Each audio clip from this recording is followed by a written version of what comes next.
Good evening.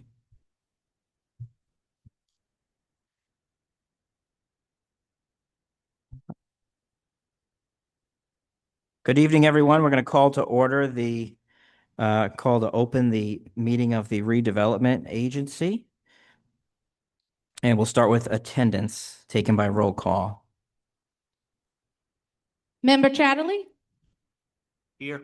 Member Poley? Here. Member Pillar? Here. Member Boyer? Here. Vice Chairman Shula? Here.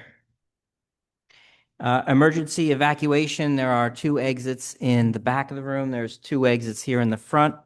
And the restrooms are out this door on the right and take a left. When you come out that hallway, take a left. Okay, thank you. First up, we will have a approval of our meeting minutes from January 28th. Do I have a motion to approve those minutes? Motion. Second. All right, all in favor?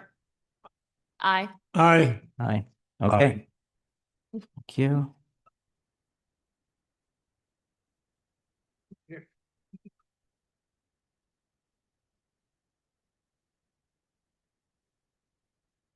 All right, can I have a motion to take the agenda out of order?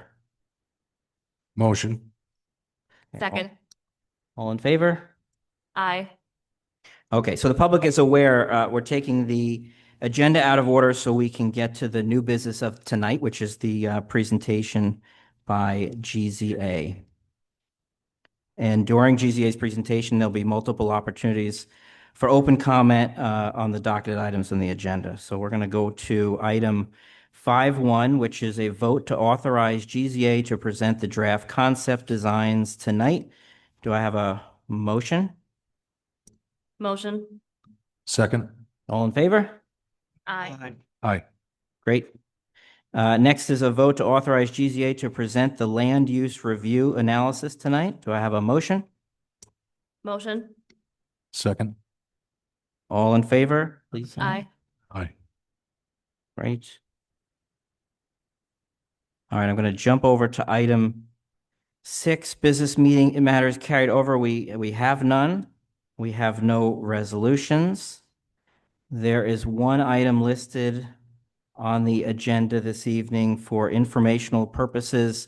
That's our website at johnsonpondrp.org, and that's where you can provide feedback and for updates regarding the development plan process. We also have no executive session this evening. Now we'll jump back up to item 5.3 for GZA to conduct the workshop. And as mentioned, there'll be plenty of time and opportunity for public comment this evening. GZA will be presenting the draft concept plans and the land use review analysis as part of their presentation. And I just wanted to review one other item before we begin. So just a few reminders for the evening. Please be respectful of the opinions or input of others. Please don't speak over one another. When speaking, there'll be opportunities to speak, and there'll be some microphones passed around. Only one person is speaking at a microphone at a time. Please be brief. We have about a few minutes for each person to speak. We've got a couple different blocks of time. I think it's like 20-minute block and another 20-minute block of open comments. So we want to be able to receive as much feedback as possible tonight. And if you've already spoken at any time, please allow others to speak before you return to the microphone. That would be great. And, please listen actively and ask questions if you don't understand. My name is Chris Schuler. I'm acting vice chair. I think I met some of you at the first open meeting, and I'm a volunteer, and everybody here on the board are volunteers. So I just want to thank everybody for volunteering their time. Some of us have little kids, and we won't be participating in bedtime or dinner tonight. But we're all volunteers, and I just want to thank everybody for being here. All right, so with that, I'll turn over to our contractors, GZA, to do their presentation. Oh, yeah, sure. Do we have legal counsel here tonight? Is he coming to this meeting? No, I asked legal counsel to phone it in tonight because we would pay him for his travel time here and then his travel time back. And I thought the best thing to do to save money would be to have him on call. So he's logged in, and if we have a question or any legal question, you can ask.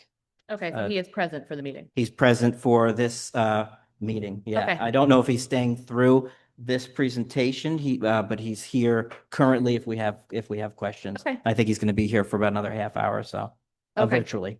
Thank you. Yeah, I like to save money anywhere we can. We pay our legal counsel. I think it's like $245 an hour, which is not too bad, I guess, in the world of legal. I should have been an attorney because I don't get paid that. But I just figured we could save some money. Okay. Any other questions? All right, GCA. Thank you. Thank you. Thank you. I'm Kevin Williams, Principal Planner, GZA. Sarah Sklar, I'm the project manager here at GCI. So go ahead and go to the next slide.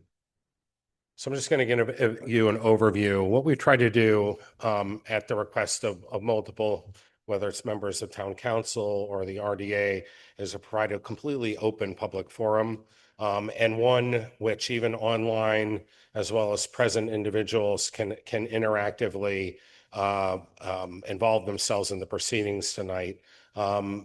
Previously, we did breakout rooms to try to get a little bit more interactive discussion.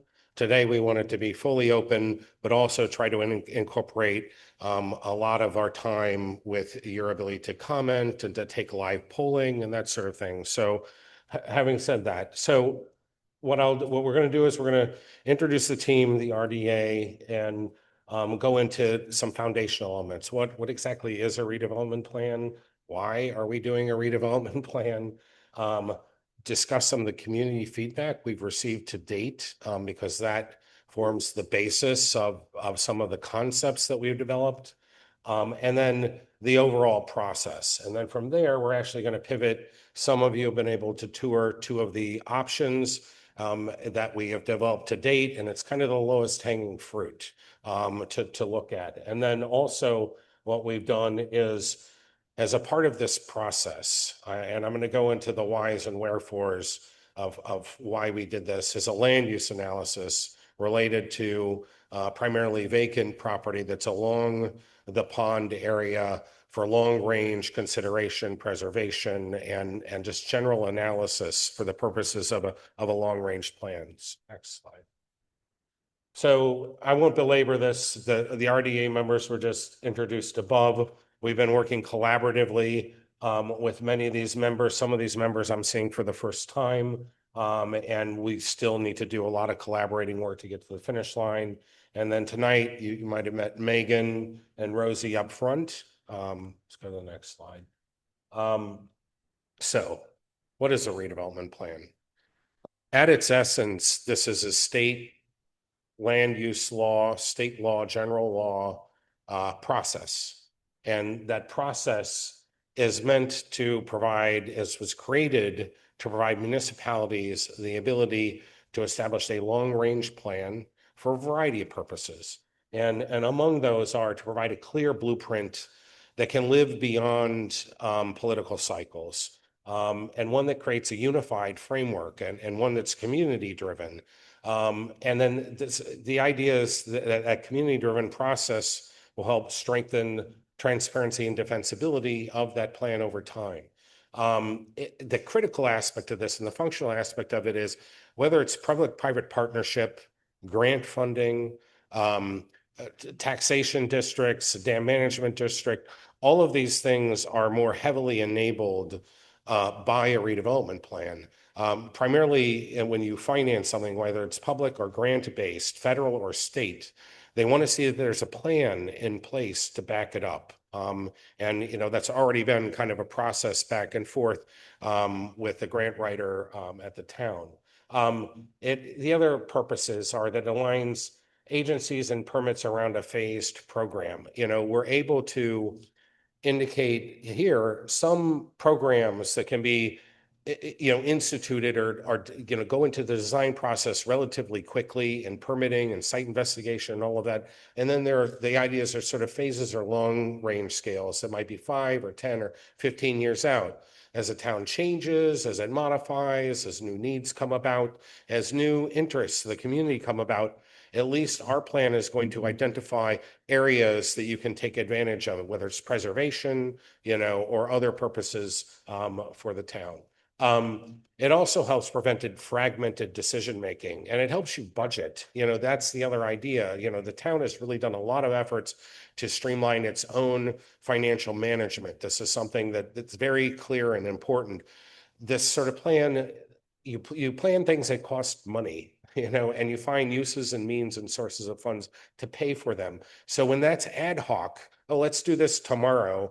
Oh, no, let's not do this 6 months from now. You go through that process of back and forth, and it costs more money. It's confusing, and things never get done. And lastly, the idea behind this is it's to cure a problem that exists, whether it's environmental, whether it's land use, whether it's a private owner owning a dam and not being able to be responsible for what they should be responsible, and the town now having to take on those requirements. This is a very unique aspect of this type of plan, that it not only has land use, there are operational, there are management considerations, there are ecological considerations associated with this. And so we're able to put all of this consideration under the ambit of this plan. Next slide.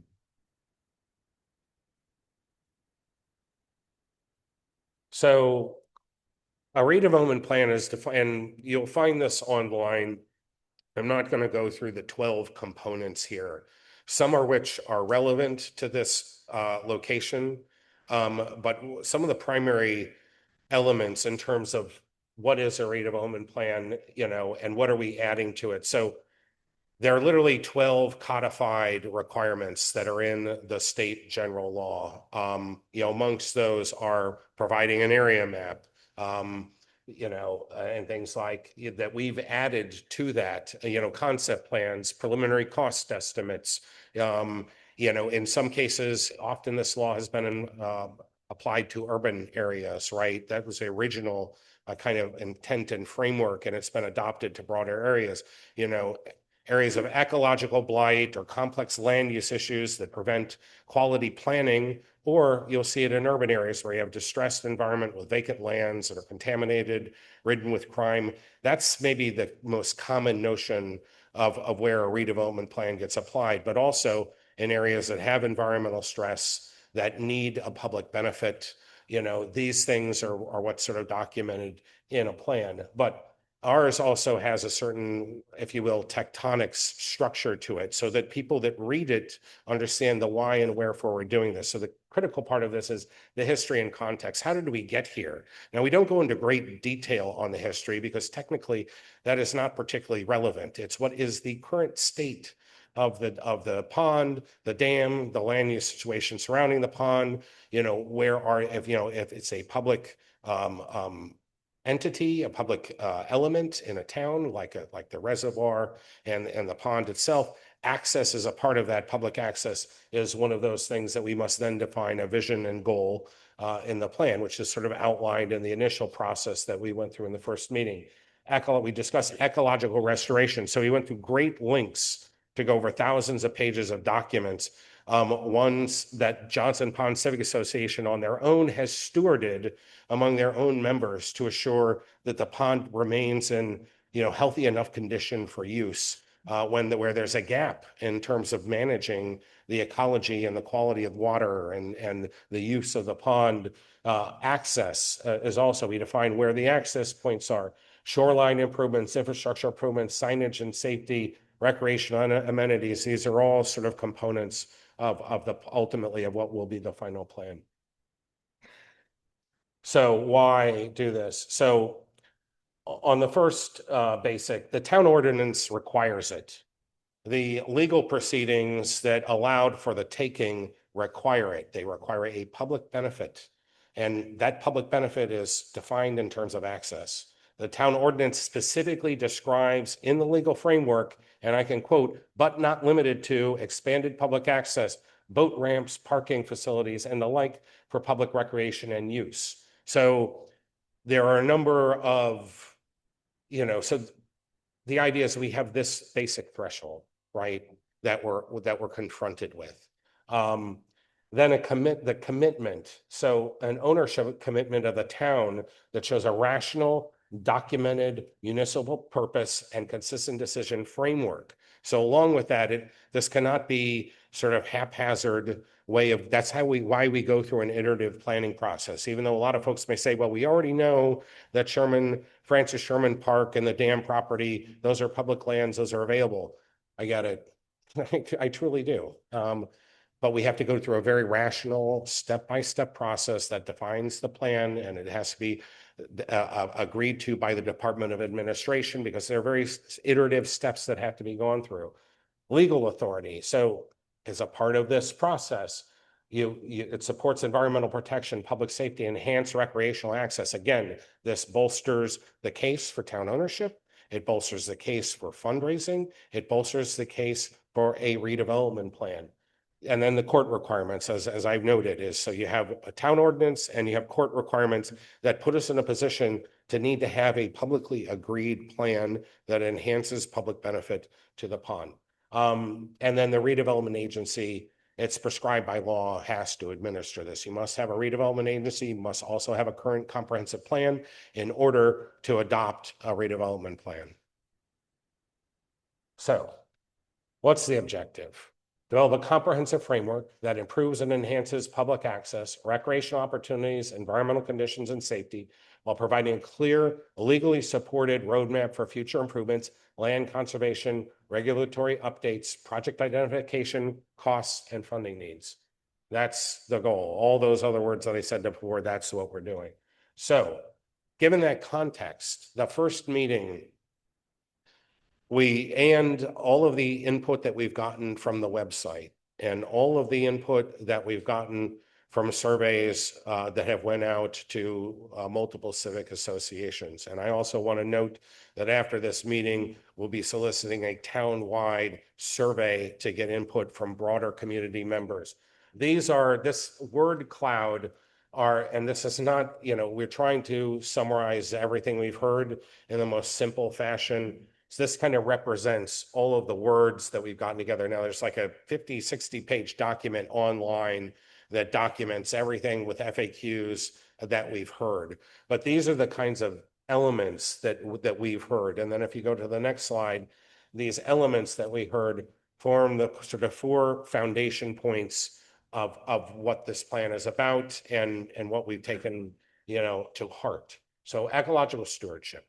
Based on our ecological survey of the pond, tons of documents from DEM, tons of sampling data that were shepherded by the Johnson Pond Civic Association and Mark Lemoyne. Again, we want to thank you very much for all of your help. What we have is a picture of a pond that it looks lovely, right? But underneath that, you have a legacy of septic systems along the water, which even though they're single family homes, there is most likely impact to the water body that's coming from the leaching from septic fields that probably has impaired. It's lead to nitrification, it's lead to invasive species growth, and along with warm temperatures, it's led to algal blooms. There were 2 algal bloom warnings from DEM last year that delimited or warranted that access be restricted to the pond. And they've only started collecting that data and mapping it on the DEM website for the last 4 years. And I think there's been several incidents since they started mapping. So we have that, and there are extensive invasive species outbreaks again, which the Civic Association is managing in a targeted way. But those things can quickly get out of control, particularly with warming temperatures. So something that needs to be maintained. The water quality, has several indications of and it's an impaired water body as well as defined by the state. So it's a fragile environment. So that's one access. Recreational access and safety. So right now, you really only have boat access for the public, at Zeke's Bridge. And then the bridge delimits, sort of any significant vehicle access under that. And we do realize very much from and what I heard very personally, from the desire to sort of not overcrowd the pond. Having said that, one of the requirements is in fact a boat ramp and one that is accessible to the pond. So we have to take that at heart and balance, the interests of abutters and the interest of town residents and public access. And another part is to make sure that this is done in a state of community engagement so that we hear all sides. And last of all, this is the most important aspect. I ask you all to come here tonight to strike this balance between the desired vision that you have that harkens back to the past and a managed plan that meets the requirements of the ordinance, the requirements of the courts, so that the town can take back its pond, its reservoir, and provide the access that balances sort of respect to the people that have to live with access while providing the access to the public that's required in a way that really does make a difference. It doesn't overfill the pond, it doesn't overfill the recreational needs, but it provides opportunities. And so we're going to elaborate that. And I feel like we've struck that balance tonight with an opportunity to go further. So what I'm going to do is I'm going to hand this off to Sarah, and she's going to walk through this sort of what we've heard to date and then flip into the concepts that have been developed. Thanks. So after the first public workshop, we heard you, we wanted to revise the study area boundary a bit. So we included Maple Root Pond as well as Stump Pond. And expanding this boundary also just allows for additional funding opportunities, any future improvements. And so we didn't want to limit that boundary again based on what we heard and what was submitted through the website. And you can take a look a bit further. We have maps everywhere, but just wanted to highlight this. And so based on the surveys and input from the first public workshop and the website, I do want to acknowledge that we did receive a lot of comments that said, we don't want any change, we don't want any additional access. But we also received some really important feedback from people who did want to see some change and improvements in access. And so we just wanted to map that out for you so that you can see that we're collecting that data, we're hearing you. We've been monitoring the website from the very beginning. We will continue to monitor that. We will continue to map these points and make this data available.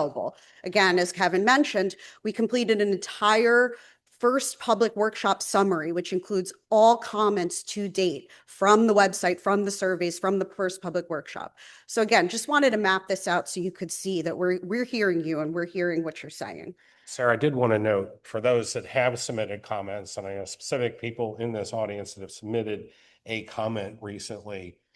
If it's a complex legal comment, GZA is not going to address that comment. We will find a forum to have a response to such questions, but I just want to note if there's a delay in a legal oriented question about the whys and wherefores and the ownership of the pond and so on and so forth, we are not hired as legal counsel. So those questions may take time for legal counsel to respond. So I just wanted to note that. So what we heard from you all, additional access from community input. And I'm just going to put some of these points up. And again, this is from what we heard from the website, from your input.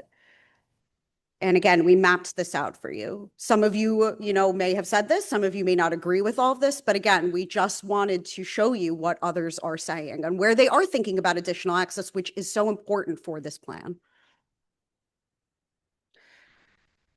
And then based on all of that, we've also seen and kind of grouped all of your comments, some of the improvements that we've seen outside of just access and where you'd like to see additional access. So lots of fishing. Fishing is really important to this community. Community members would really like to see more opportunities for fishing, as well as kayaking, boating in general, and as one of the legal requirements, a boat ramp. And so we did hear this. We also heard about more trails and pathways, beach and swimming, food and entertainment, and some additional comments as well. And so these are really great inputs. We really did want to hear from you all on this. And I just wanted to talk about, a little bit of what this could mean. And if there are additional inputs, such as, let's say weekend food trucks where maybe that's available for some kind of, economic thriving for the community. We do want to take that into consideration as well. Yeah, so you'll see in the concepts, and when we show them, the idea that these are meant for comment. These are not finalized. Okay, we had to put something down on paper to sort of advance the thought development process. What we try to do on each one of these instances is apply some of these ideas to the sites. We didn't put gas pumps in anywhere, but could that be done in the parking lot next to DEM or to DPW? It could. One of the opportunities there potentially right now there's storage is like we mentioned, a food truck. And that could be, during a certain time of year. The idea is to give programmatic capabilities as well. You have a 4th of July event, perhaps it provides another opportunity that can also lead to some secondary economic investment, arts and crafts fairs, certain types of things that the town can make a special event, and obviously the town hall, DPW area is already sort of programmed. Plus, one of the benefits of that is it's relatively remote from adjacent residential areas. So when we go through these, kind of think of some of these things that are not fixed daily routines. The idea is, are there ways to program them where you get secondary economic impacts, secondary quality of life improvements for town residents? Okay, and so I'll just discuss the timeline. So phase 1 was kind of the process of knowing for us to understand, get our arms around the details. Obviously my firm worked on, making initial repairs and evaluations of the dam. And then we were brought in to try to convert this into a redevelopment plan. So the second process was, okay, we went through 3 different shifts here, with significant changes to the board. And so some of the outreach plan has been phased and restructured and altered and that sort of thing. But basically setting up that communication apparatus, phase 3 is having that workshop, collecting that data. We did multiple on-ground abutting areas, tours, path connection, looked at all of the recreational assets, as well as a boat tour as well that Mr. Schuler was kind enough to take us out on the pond.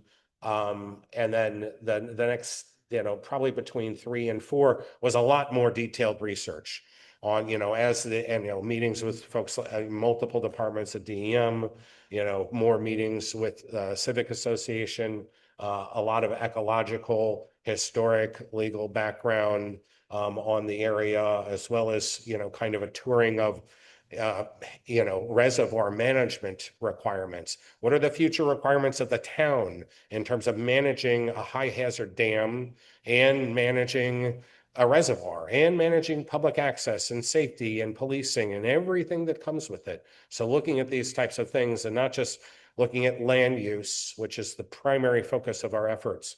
And then today coming back with, what I would call the lowest hanging fruit. Concepts for Sherman Francis, which is, a very underutilized kind of, redheaded stepchild of town parks. And then the dam property, which is a lovely connected location with a lot of opportunities, as well as this broader land use analysis. And so what we're hoping to do is take tonight's communication, some follow-up communication over the next 30 to 45 days, finalize a draft, present that to the RDA, and then ultimately within 30 days after that proper notice period, take it to town council. So we're going to have our first polling question, and this is all virtual interactive. So if you could please take out your phones.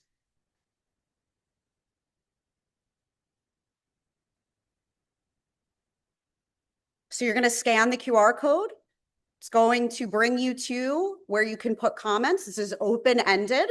So please feel free. Please note that these are going to show up on screen as you enter them.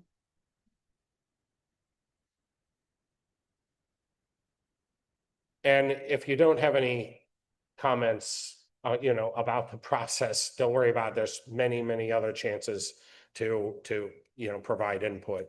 And we're going to try to respond to as many of these as we can live. So I will say for the first comment, we are not proposing to relocate anywhere on DPW. We've worked within the land and framework that's already there. And so if you take a look at the concepts that are up there, we've minimized disruption to any DPW operations.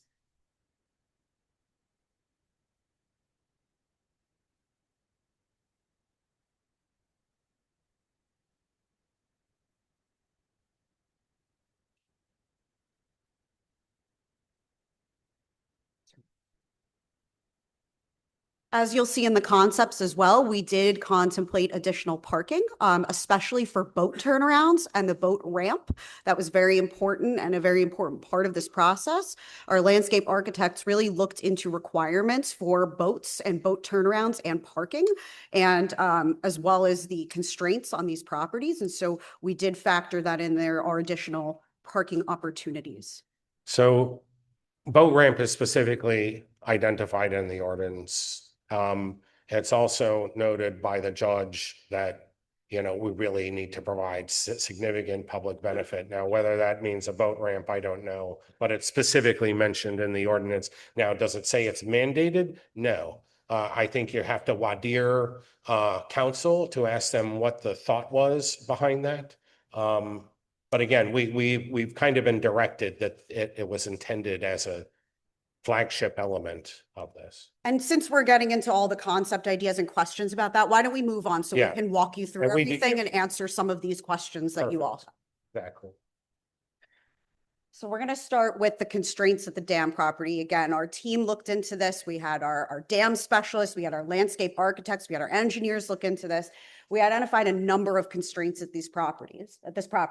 Steep terrain, we have potential sensitive habitats, potential limitations on vessel size, weight, type for a launch, wetland buffers, shoreline mudflats, really shallow, susceptible to flooding. The proximity to the spillway is a big concern here as well. There's limited space is what we were finding in this process. The trail crossing to get over to the pond from the DPW property, that's not an easy task. Potential safety risks, erosion potential, and compromise to the dam integrity. Throughout all of this, we must keep the dam safe. So these were constraints. And then from what we heard from you all, the opportunities, additional parking like we just heard. So you'll see as we get into this, what we came out of from these constraints and working within these constraints. And let me just impart something. We tried to start with the town-owned lowest cost option. The site's complex. There's a lot to wedge on it. Having said it, it has existing access. We did not want to go immediately into the notion of acquiring additional land. Plus, the site meets multiple criteria. One, it's distant from residential land uses. It's connected to the existing trail system. It's directly accessible by primary arterial roadway in the town. And then when we did look at things like, is there beach access here? Yes, and insofar as we can call there a beach, is there a potential opportunity to actually get drive access down to the water? Yes, it's complicated. So all of these things, when we looked at it, it was complicated, but I want you to know, are there other areas along the pond where there's vacant land? Yes. Does the town own it? No. So this was the only one that really fit in the current portfolio to provide some of the things the community identified. So go ahead, Sarah. Sure. And I also just wanted to note, these are concepts, right? We're here to talk to you about these if we'd like your input on them. But also, again, they are concepts. This has to go through reviews. This has to go through town. This has to go through permitting. This is not real. We are not here to redevelop this property. It's a plan, a concept design that can change based on what we're hearing from the community, from the town in general. So just wanted to reiterate that. So we'll take a deeper dive. So this is the existing parking that's already there. We've proposed additional connections. And again, this is, we've worked within the framework of what's on the property. We have not displaced anything. This is right now, from what we understand, vacant. And this allows for proper pull-in for cars with boats. And It's- I would note, so there's basically free storage area here, and we tried to maneuver around and respect that. But obviously, there may be a potential to consolidate those storage pile operations that are taking place, and there's some vacant land adjacent to there. So potentially, a phase 2 of that could be broader programming, potentially for food trucks or for additional parking. But you will note, what we tried to do here is limit the parking, limit the number of boats so that there was, you're not getting blown out with, 20 boat trailers, that there literally is only enough space for 3. And that part of that is something that has to be discussed, but that we tried to balance public access with, not overdoing it. So we'll walk through the second portion. And again, this is, we propose a 4-way stop. There are other options. We've discussed bridges, but, that is expensive. But we do have to keep into consideration that this is going to cross over the trail. And we've accommodated for back in vehicle boat parking, trailer parking, which is important if you're getting your boat down for access, proper width of the driveway for that boat access, what's required for that. We've also had some connections, additional, trails to the wetlands. Right now, this just encompasses this portion, but the idea is to continue study and to see what's feasible down more, some trails, some viewing areas, kayaking. Yeah, we thought that would be a really unique aspect to this. You have a lovely trail connection to extend the trestle trail down into this ecological zone that we could then enhance it, put little pedestrian bridges in here. So that's actually a lovely untapped opportunity there. And we did see, a comment about the boat wash. We accommodated that. We know that's important. We do want to manage invasive species. And so that's part of that. And a tie down area. We've also put in the option for extra vehicle parking. The potential beach area. Now, again, this gets tricky with the spillway and turbidity, and it does have to go through a lot of safety and understanding in those requirements and DEM requirements. And that's also an area when we previously analyzed that there's potentially some turtle habitat there. We don't know if it's endangered or sensitive, but these are the processes you have to go through when you cite something. I do think that beach area is far enough away. If you guys are familiar, when you come down off the path, there's a little slip down there into the waterfront. People take their dogs down in there. So that looks like a potentially good small nook for it, but again, has to go through, ecological investigation. And the turning diameter requirements, again, following what's required for turning for boat launches for vehicle and boat access.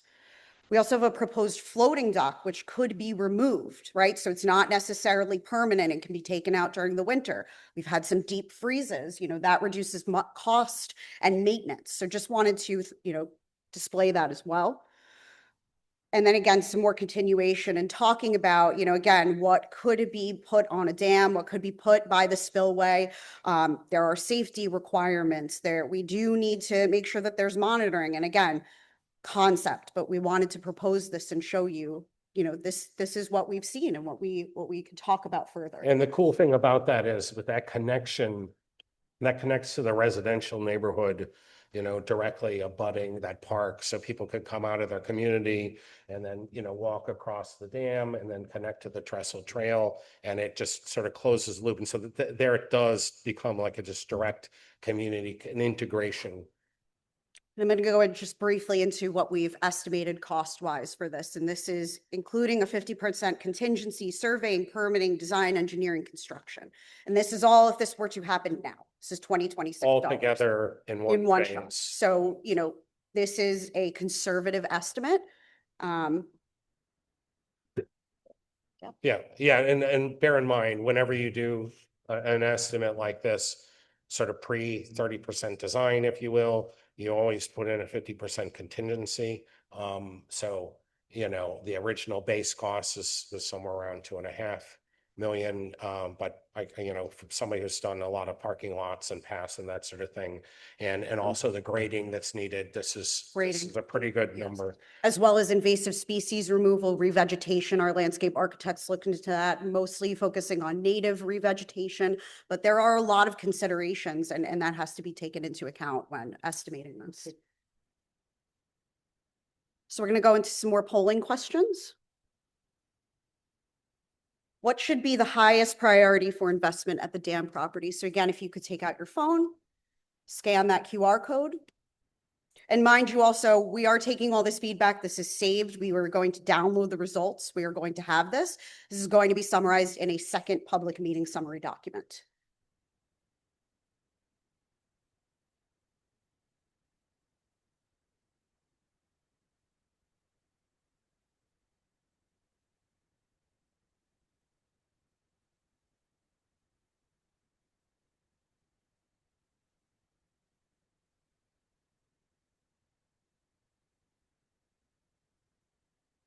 Hard to tell some of those colors. Oh, but I can see. Yeah. Somewhere at the top.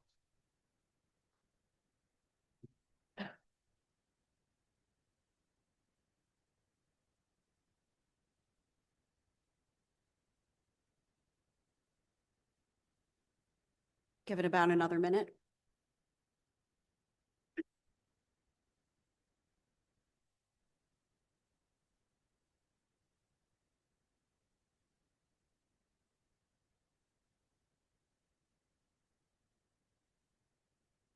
So we're seeing environmental protection as a big concern. And as we had mentioned, this is going to take a lot of additional study.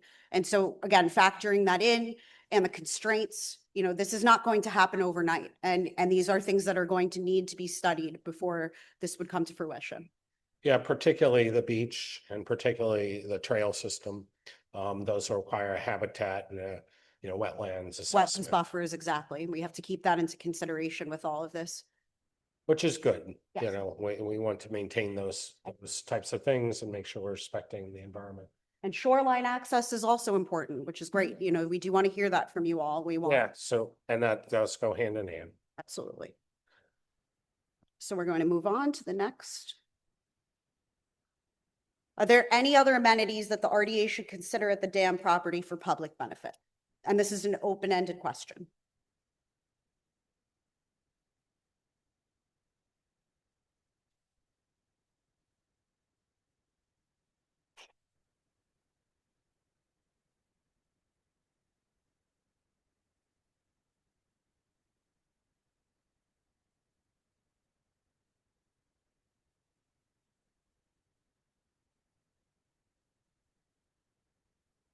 As we mentioned, we saw a lot of fishing comments, so that makes a lot of sense.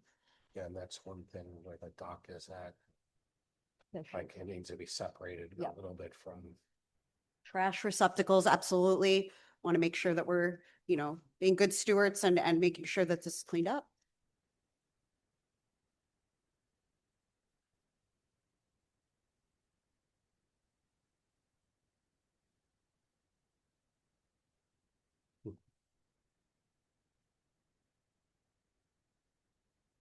Give it another minute or so. See, people are still contemplating what they'd like to put in there.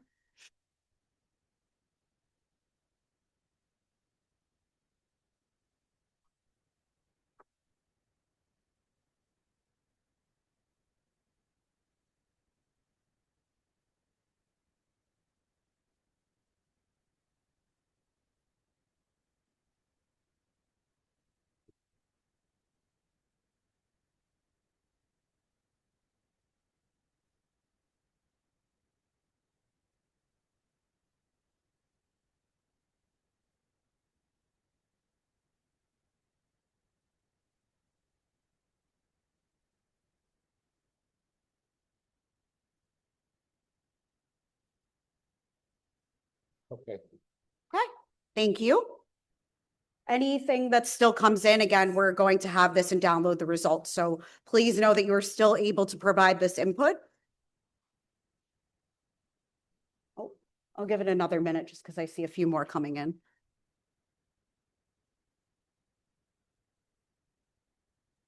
All right. We're going to move on to Francis Sherman Park. Again, some constraints. We found that parking, very large constraint here. We know there's an existing parking lot, but for turnarounds and for any potential boat access, that could be an issue. So we're talking about motorized, right? But we did, take a look at some ideas for non-motorized boats here. But some additional constraints, again, shallow shoreline with the mud flats, susceptible to flooding. There's no roadside shoulder or space for pullover. So currently, if the existing parking lot fills up, there's no additional space. Wetlands buffers, and of course, potential sensitive habitat. But from the input that we received, there were a lot of opportunities, and based on these constraints, we did come up with some ideas for this property. Yeah, and generally, I want to say on this approach, this is really, regarding fishing. It's a little bit complex to put an active fishing dock along with vessel access and beach access.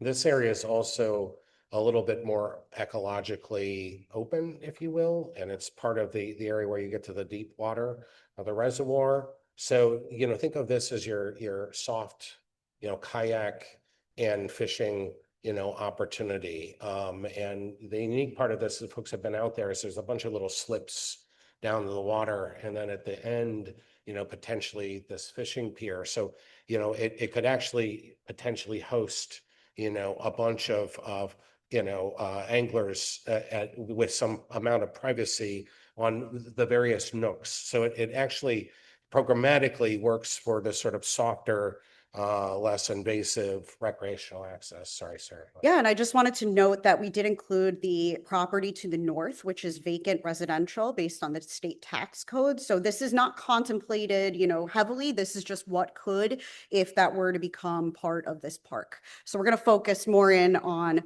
Francis Sherman Park improvements themselves. So proposed dock for hand launching, again, non-motorized small vessels, because it is an issue. You can't pull up your car with a motorized vehicle due to the flooding, the shallowness, the mud flats, sensitivity. It is also very much overgrown, so we did consider that. A boardwalk, elevated trails, again, for the flooding. So some kind of, to minimize any potential environmental impacts. So keeping the, natural area, but also, again, in removing the invasive species while still allowing some type of shoreline access. That's probably job one here. Immensely overgrown, very, very difficult to get out to the tip due to invasive species. There's very thorny throughout there. So that's one of the big parts. And you have to, today's environment to constantly maintain that. So anyway. And any future plantings, if we, are proposing native vegetation, that does help with the ecology, right? Filter out. So you're removing those invasive species, you're helping the natural ecology there. So we've proposed some trail improvements and linkages. As Kevin mentioned, we know that it already goes where there's some access right now overgrown, but that goes out, and this would be improvements to that. We'd also make this ADA accessible. We want to make sure that we're also speaking to that as well. And some proposed parking lot expansion and improvements, some more vehicle space, right? So you can get your kayak out there, your paddleboard. Right now, again, it's very limited. And then in this area over here would be a nice outlook, a nice picnic outlook. Now, again, this area is very constrained, very steep terrain, also with the, wetlands, with the shallowness. So really putting a dock or any type of launching over here is difficult and would take a lot more in terms of permitting and, surveying. So, we really wanted to keep this area more as an overlook. Yeah, and that's, there's several mentions of a gazebo. That might be a nice area. People could go out and do photos, potentially wedding type of thing. So yeah, more of a passive aspect to the park. And so this is the, again, estimate, $2026, 50% contingency, all in what it would cost. Okay. All right, we're going to go into some more polling questions. And then after this, we're going to invite everyone up to speak freely. But again, just want to get your ideas on, which features of the Francis Sherman Park concept are most important to you. You can select up to 2.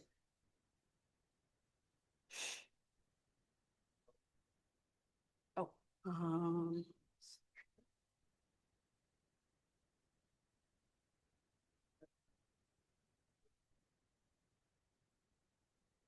yeah.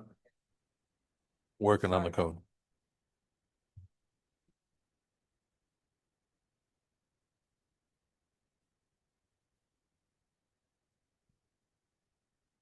I apologize for having some technical issues. Here.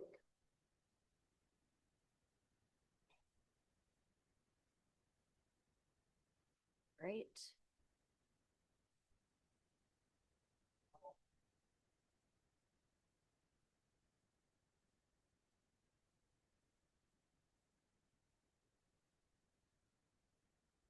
There we go. Apologies. Sorry, I just want to put it up there so you can see. Oh, come on. All right. Sorry. You aren't here.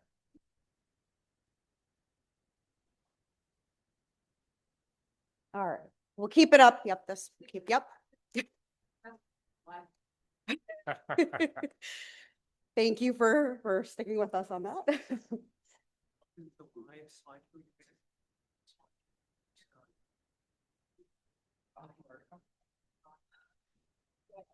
When we take our 5 minute break, or when we,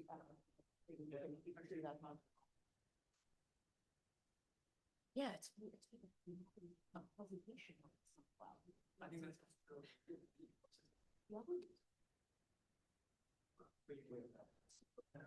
right, yeah, in no time.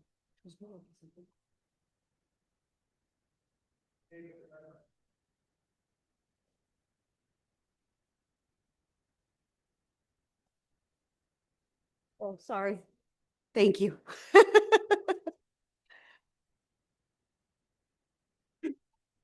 All right, so invasive species removal, very much important to a lot of folks here, which we anticipated.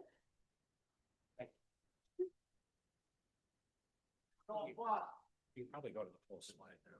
I've tried that before and It it won't wasn't, show. yeah, it won't show.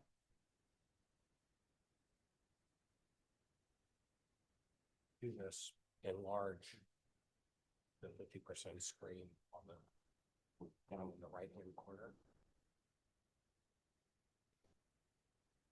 There you go. There we go.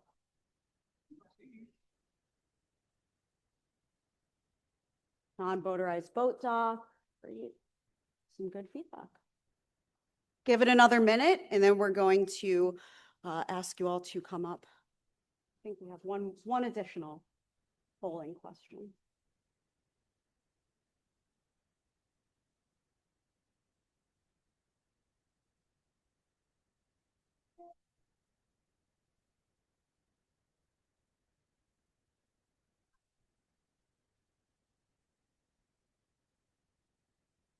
Better? Of course.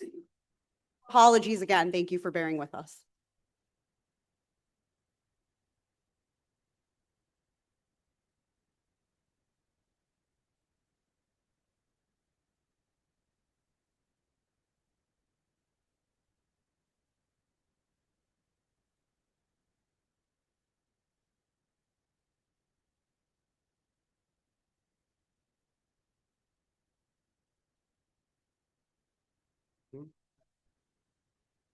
Fine. All right, I'm going to try from the current slide. We have one more polling question and hopefully, oh, now it shows up. No. Of course. There we go. Oh, no. Okay. There you go. Which concept best reflects your vision for Johnson's Pond?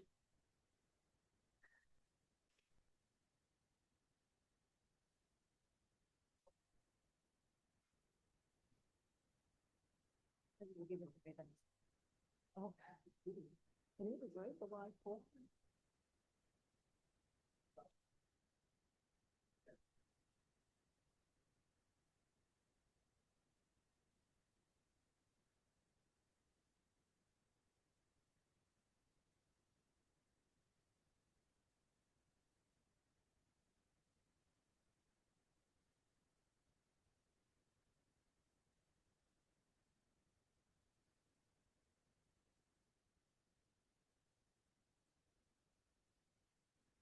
Yeah, I think we're running a tight ship.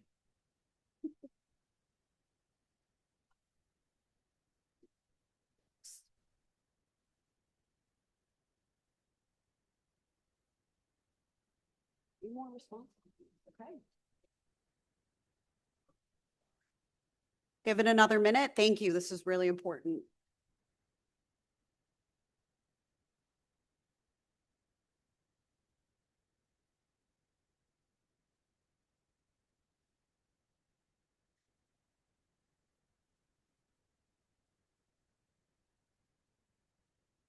All right, we're going to move on to questions and comments. To keep this moving, we have about 20 minutes.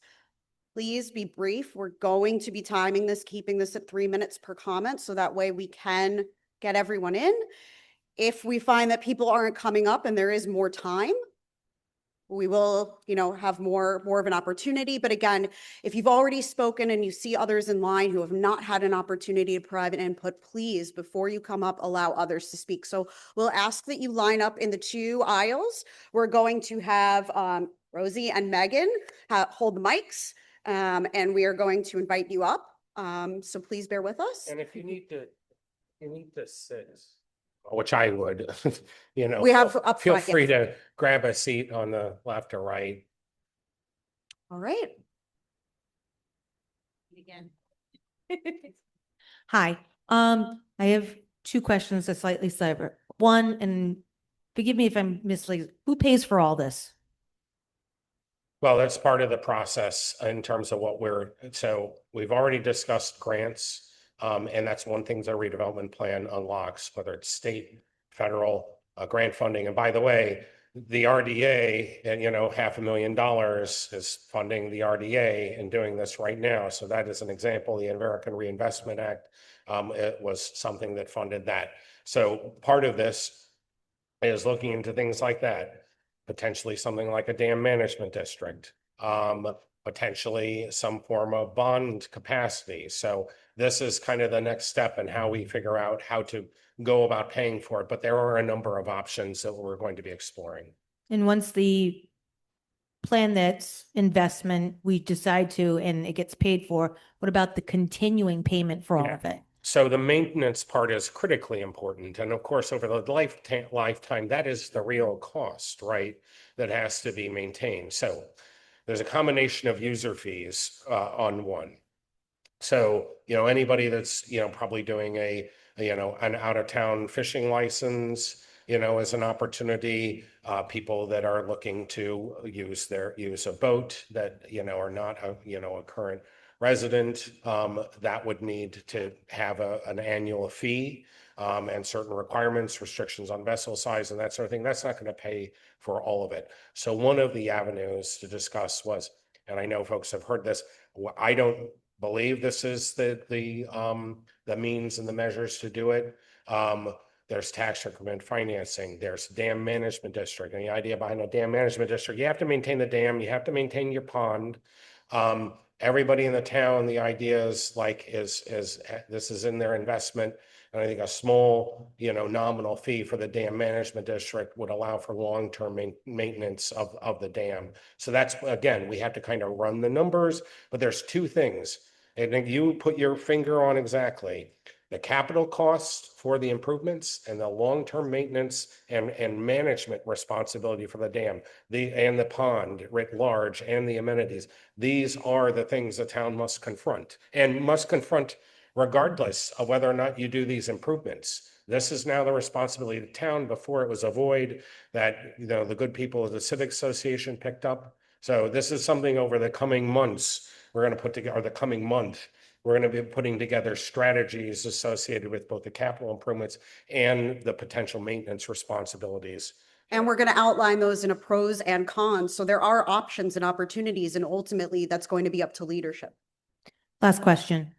When using the term public in this pond, can we clarify, are we talking public to all of public or public to residents of the town of Coventry?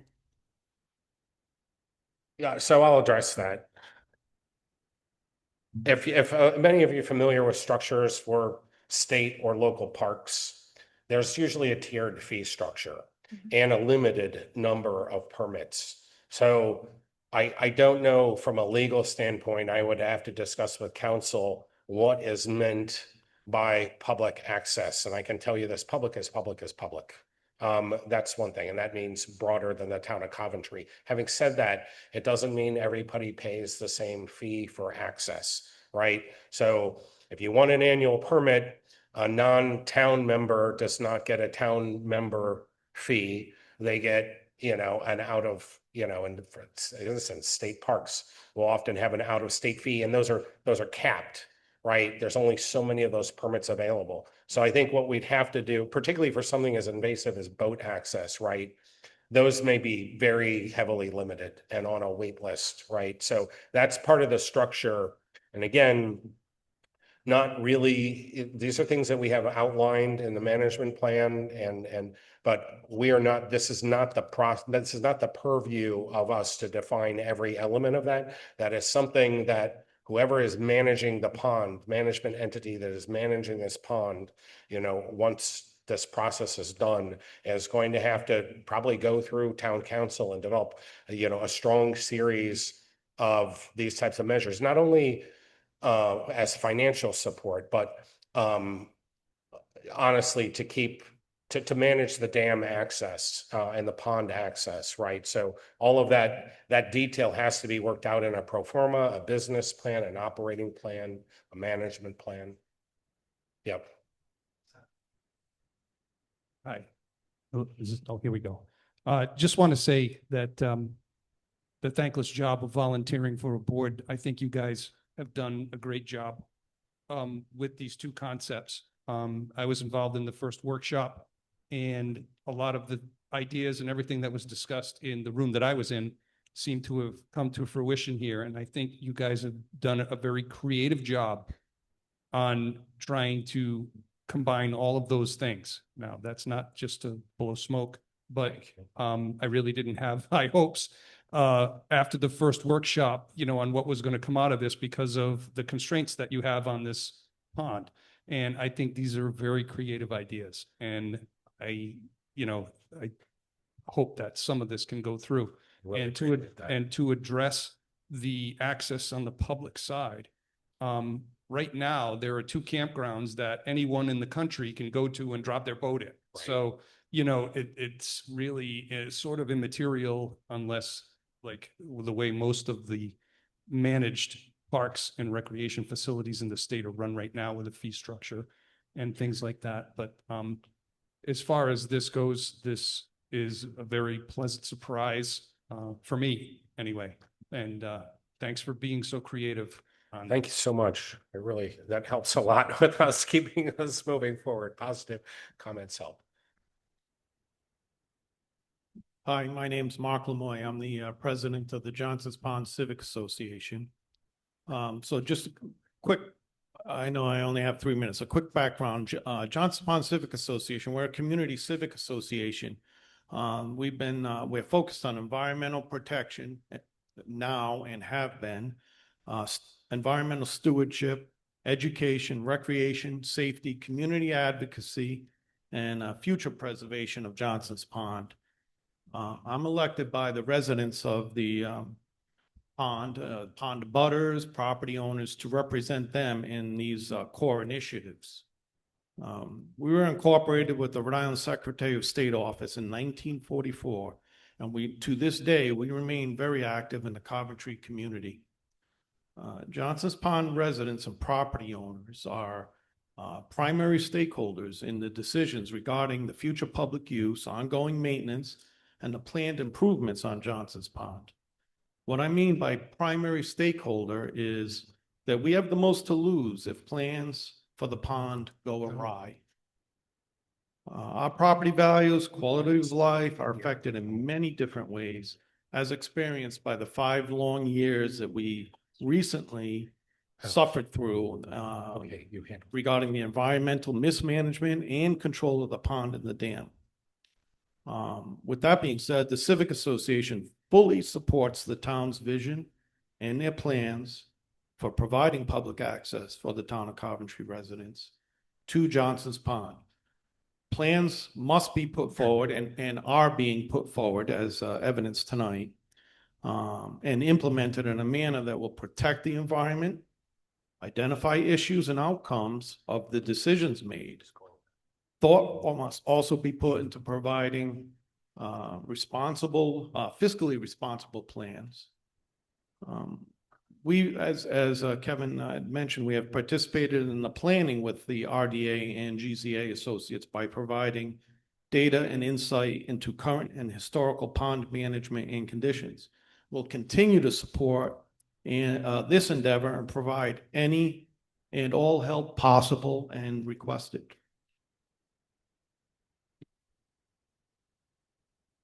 The biggest concerns I hear from the residents that I represent on the pond regarding public access is fears of vessel loading or recreational carrying capacity, meaning how many more boats can the pond safely handle?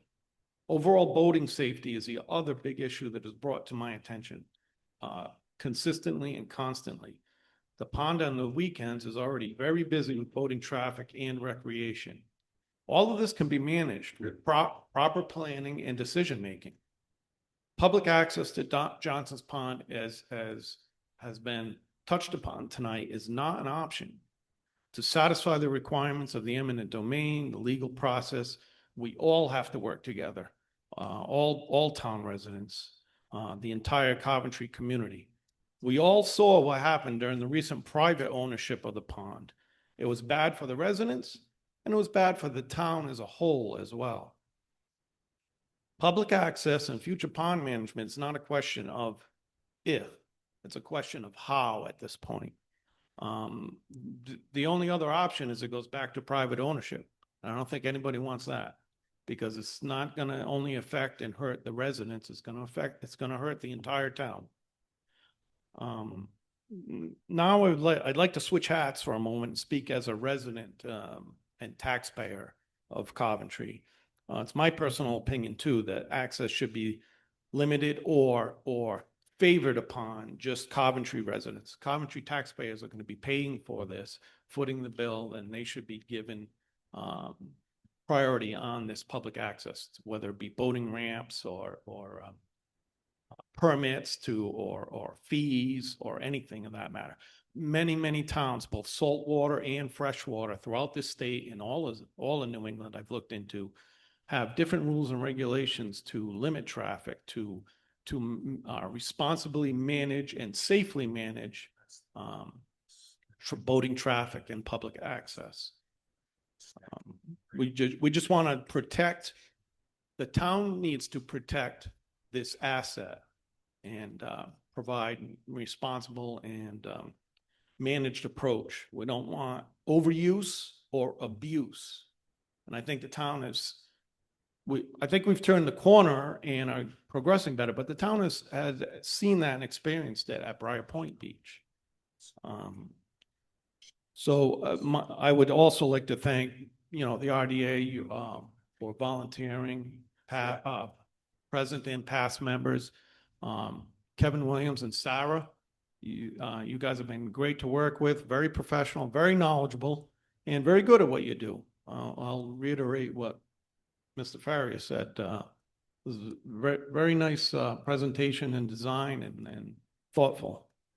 Again, we need to provide this public access, and we can all do it together and get it done with the guidance of the RDA, the town council. I cannot forget the town council, both past and present, for also supporting us, supporting this, and protecting the pond and the environment. Thank you.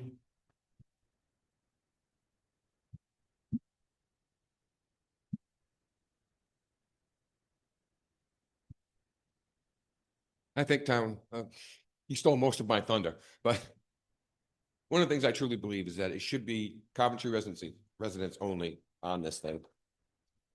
I think that could be easily managed if they go down, like we're using our town dump, you go down and you get a card, go down there, prove residency, and get a sticker for your boat or your trailer and put it on there, and have the police, all they're gonna do is go through and check for that. And if there's somebody there without a sticker, fine them.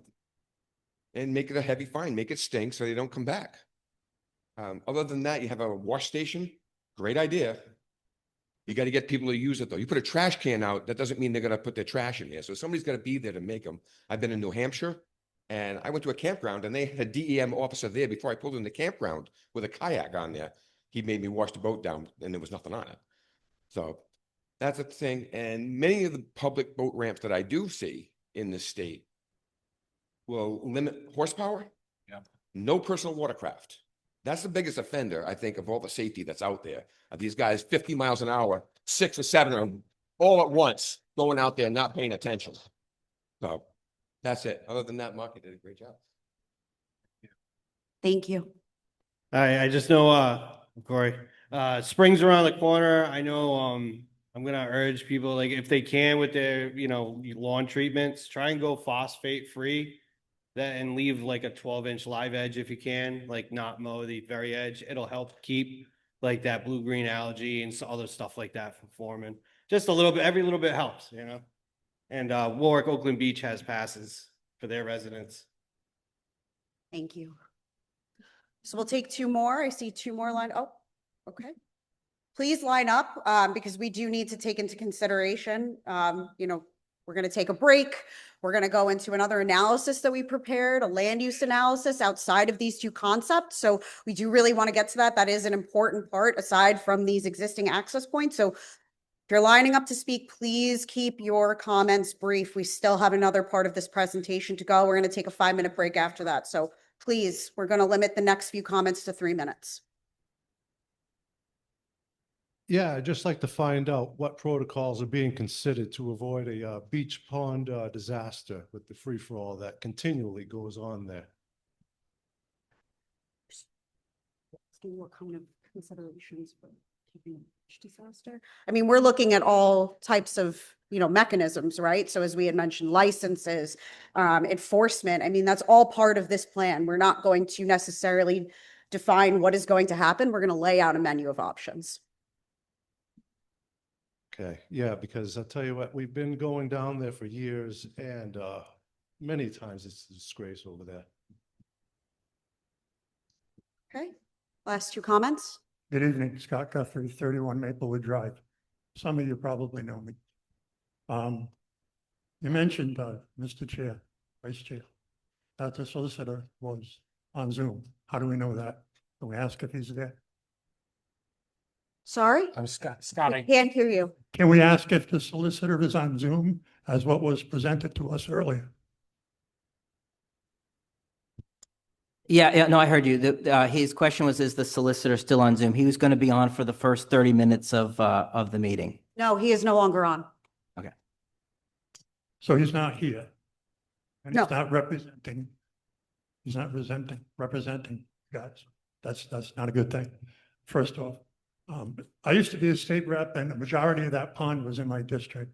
And the line went from the end of Kingfisher all the way across to Zeke's Bridge, everything north and west. Unfortunately, I'm not there. If I was there, I'd be fighting like hell for you because I'm a supporter of the Johnston Pond Civic Association, both financially and personally. I had asked to have a representative from the DEM come down just to listen in, and I wanted him to share something, but I'll share it. I don't know how many people are familiar with what happened up in Pasco. So in Pasco, a state representative bought a piece of property, okay, that was below the dam, and he drained Echo Lake. I used to summer on that lake, okay? That went through litigation, went to the Rhode Island Supreme Court, got shot down, and then went to the First District Court, Federal District Court, and they upheld what the Rhode Island Supreme Court said. So when Socia went to court and he lost the other day, it's because of what happened at Pasco. They followed that law. They set a precedent. So I said this 2 years ago when I was in front of the council, that go right to court with this guy and just say, go ahead, let's go, because the decision has already been made. And if you want, you can look up Rietzma versus Reesma versus Messalella, I think it was. And, oh, no, Reesma versus DEM. I'm sorry, we're going to have to one more minute and then we have to move on to the next comment. That's fine. You just took 5 seconds away from me. But, all right, so take a look at that and see the similarities between it. I know that this is going to be a complex problem, and I don't want to see anything that's going to be divisive between the people that live on the pond and people that don't live on the pond. But according to what Judge Leach said, there has to be public access, significant public access to that. So, you know, I know that it's in the town charter. I served on the charter review, so I knew that that was there. And you brought that up, and you also brought up, you know, Judge Leach's. There's 2 different things there. So I just hope that we can get through this and we can keep the people that don't live on the pond, you know, in harmony with the people that do live on the pond and get it done so it's to the benefit of every person that lives within the borders of this town. Thank you, Mr. Guthrie.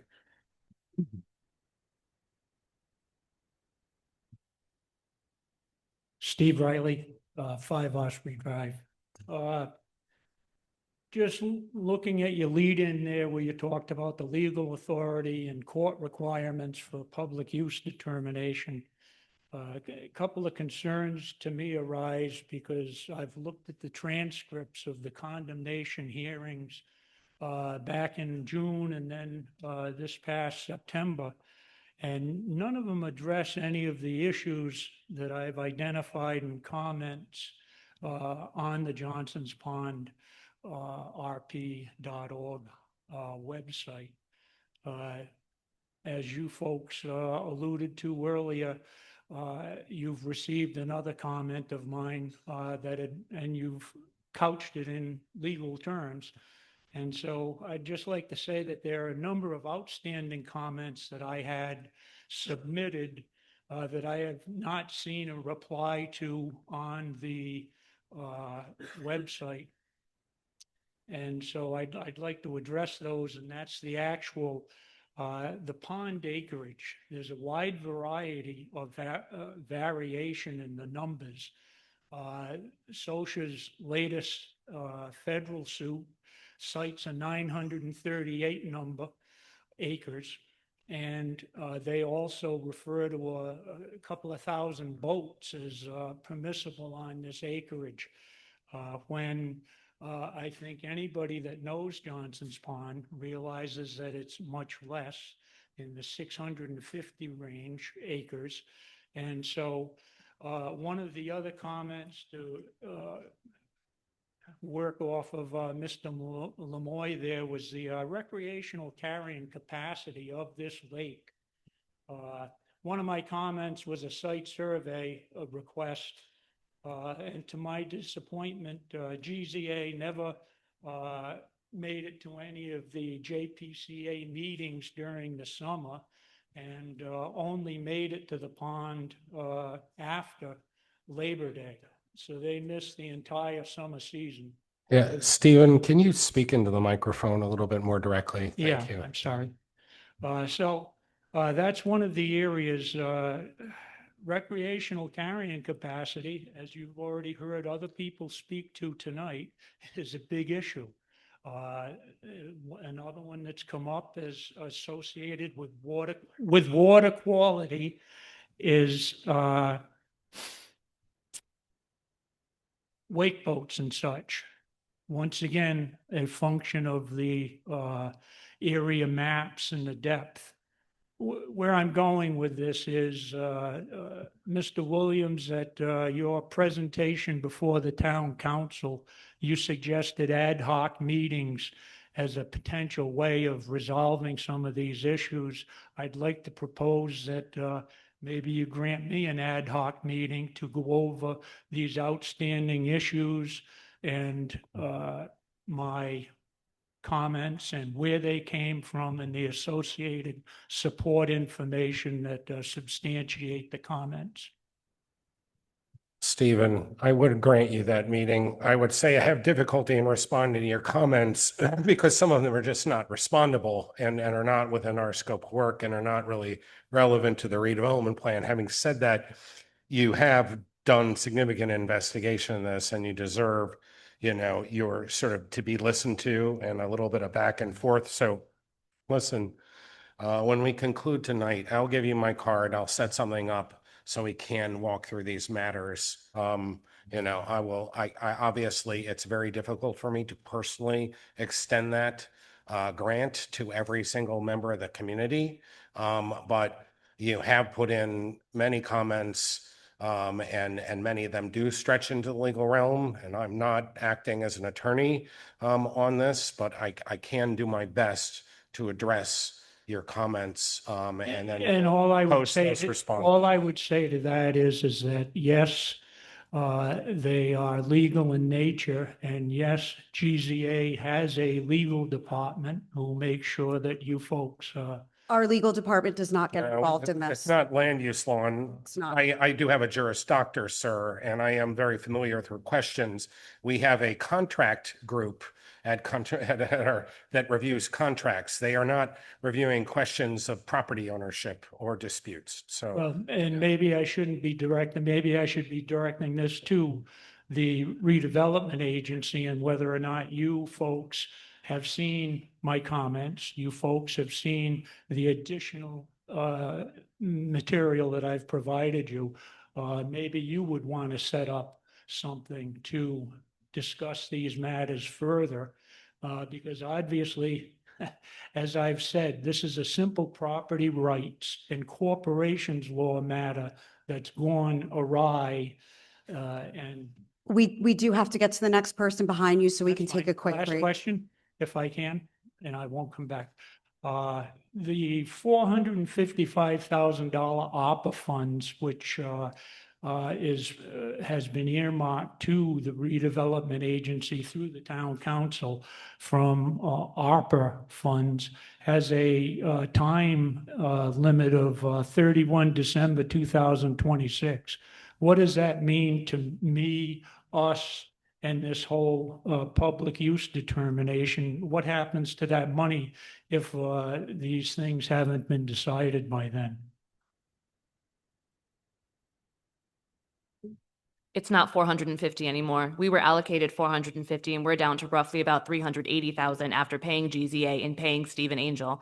And we only have until December 31st before this money expires and disappears and we no longer can use it. That's why I have been pushing to make sure this thing is happening and happening fast, because that's a lot of money to walk away from and lose. That's why I have been pushing for such a timeline, and everyone has said that I'm such a bully, but I just don't want to walk away from $380,000 that we can put to this. Because even though Kevin had a very pretty answer about who pays for this, the taxpayers pay for this, you guys pay for this, I pay for this, my kids are going to still pay for this. This is $6 million worth of work. We can't afford to walk away from $380,000 of money that they're giving us to put towards this. Thank you for your efforts. And this is the last comment. Again, we need to take a short break and set up for the second portion of this. Hi, Mike, can you hear me? My name is Paul Ruggieri. I live in Wood Estates for 50 years. The last 40 years, I've had waterfront property, and I paid a lot of money to get the land, and I pay a lot in taxes. And I would support everything that was mentioned by Johnston Pond Civic Association President Mark Lamoy. We should try to restrict this to people that live in Coventry. This is a very narrow pond, and there's a lot of it that is so shallow, it's really not even accessible for boating. And it gets very, very crowded already. So we should not be statewide. It should be just for the residents of the town. And that people are going to have a pass to get in. So that's my brief comment. I really appreciate the opportunity to say that. thank you for the. Thank you so much. We're going to take a 5-minute break. Get some coffee, some snacks. We'll reconvene, and then we're going to go on to the land use analysis portion. We're going to also take RDA comments at that time, if there are any. We just want to give everybody an opportunity to go to the bathroom, get some snacks. It's been a while that we've been sitting here.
Open this up to RDA questions or comments if there are any, once everybody gets settled.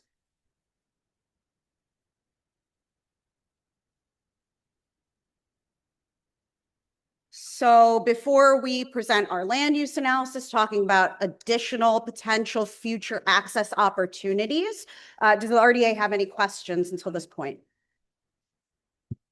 I do. I have a couple questions. The area north, when we're talking about the Francis Sherman area that was included, you said it was vacant. Does the town own that or they have to No, purchase that? They would have to purchase that, correct? It's vacant residential classification under the tax code. And I'm So- going to get to that. That's one of our land use analysis. Okay, so Francis Sherman is going to be 1.5 million, not including purchasing that property. Correct. Okay. Like I said, we have about 380,000 left in our ARPA funds. Do you feel like we're on an appropriate timeline to make sure those aren't lost? Appropriate timeline for the ARPA funds so they're not lost. I would believe so, especially given what we're proposing with submitting, giving you all a plan to review to town council. Now, the wrinkle in all of this is the comprehensive plan. That's really not, we've given our comments of what needs to be in there. We can't do anything about that, and we can't hold a public hearing with town council until that's adopted. So I want to say optimistically, yes, but if there are delays in that process, that's going to delay our process as well. Well, I mean, I think first of all, our work's almost done. Our Right. billing is almost done. So you're still going to be left with, say, $350,000. Now, the question is, how can you take advantage of that, right? And so one of the obvious ways to get on that is we have plans, concept plans.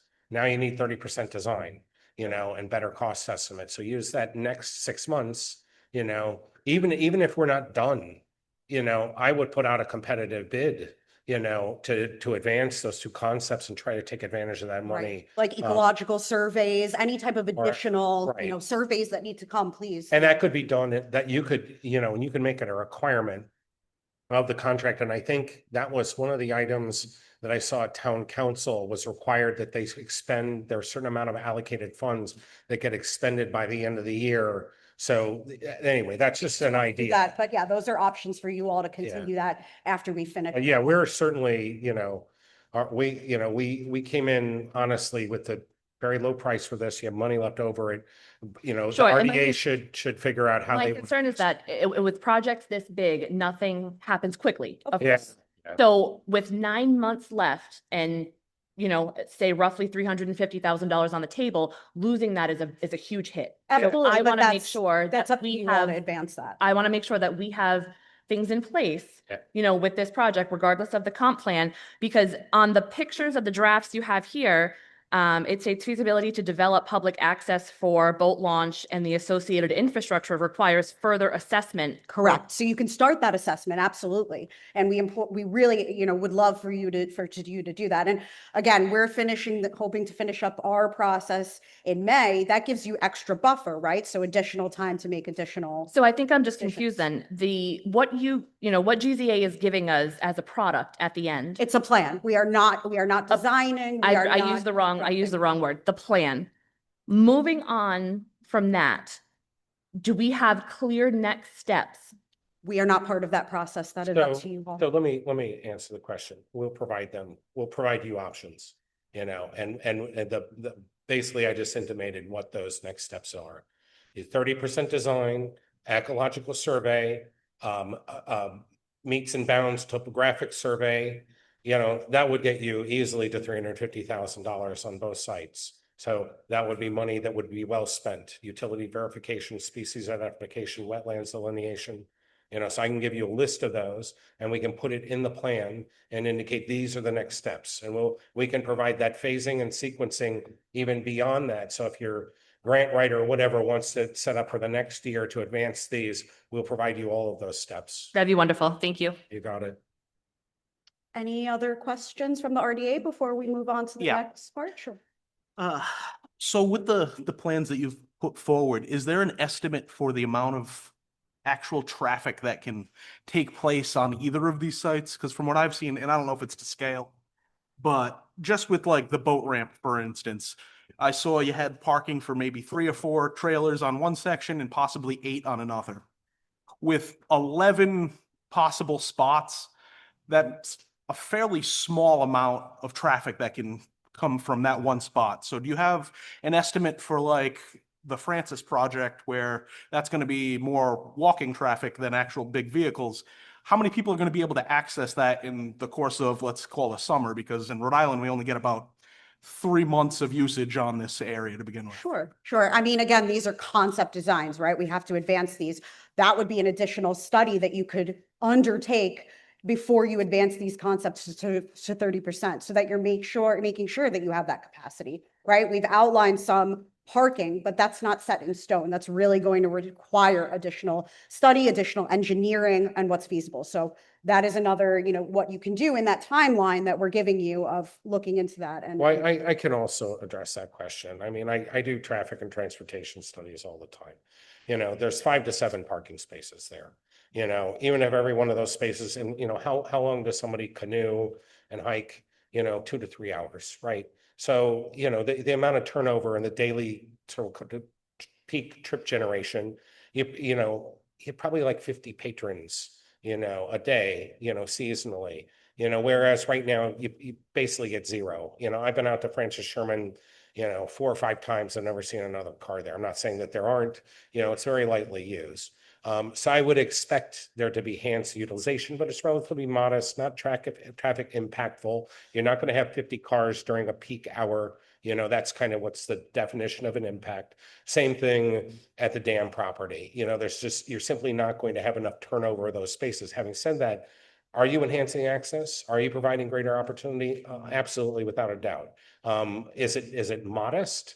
Yeah, perhaps in the broader scheme of things, but if that's kind of the balance you're trying to understand between traffic impact and between enhanced patronage, I think you're getting both without creating an impact. And I also just want to add that, many of these people who may use somebody else's dock or property may then go to these public access points. So they are already using the pond. Now there's just a public access point. So that could potentially be the case as well. So just want to highlight that too. Anything else? Just because we would like to move on. We don't want to keep you all here too late. And we do have another, portion that we'd like to get into. Anything else? Okay, great. So we're going to go into a land use analysis. We performed a land use analysis review of properties directly abutting the pond. Now, because there is limited public opportunity, we did have to take a look at what is vacant currently. And this is private. Some of this is private. Some of this is municipal owned. But this again is just a land use analysis. And I did want to remark on this. Part of our job is prophylactic in the sense that we want to make sure, as the pending lawsuit goes through the process, that significant public benefit is met with a range of options. We believe that we've met the sort of threshold for public access. Having said that, if for some reason a judge determines that that is not significant enough access, we have provided additional opportunities for preservation, whether it's passive or active waterfront access. Now, we are not proposing anything on anything that we've identified here. We just want to show that we have provided this analysis in a redevelopment plan in case at a later date, years down the road, if your lawsuit keeps going on, that we provided the analysis so that you can immediately pivot to another option. So that's kind of the idea here. So again, this is a comprehensive desktop analysis to identify potential long-range opportunities for public waterfront access to the pond due to limited available publicly owned land. So this is, in addition to identifying those short-term opportunities that we just presented, the dam property in Francis Sherman Park. So we looked at these state property tax classification codes, and mind you, this is based on that analysis. That's GIS data, and this is all desktop. And we only considered parcels that were classified as vacant, which does include residential vacant, but also commercial and industrial, farm/forest, municipal, and state. I would like to say that from this analysis, we were not able to identify any vacant industrial or commercial properties that directly abut the pond. So this does include residential vacant properties.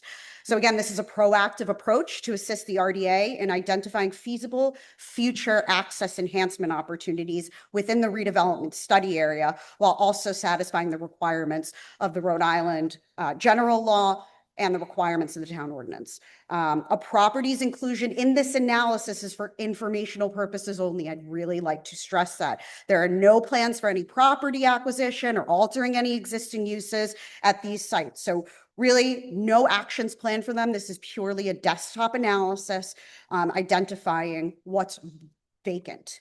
And the analysis identified existing conditions, constraints, and opportunities to prioritize the most feasible sites for future study and potential future access improvements. But again, future study, I'm going to highlight that.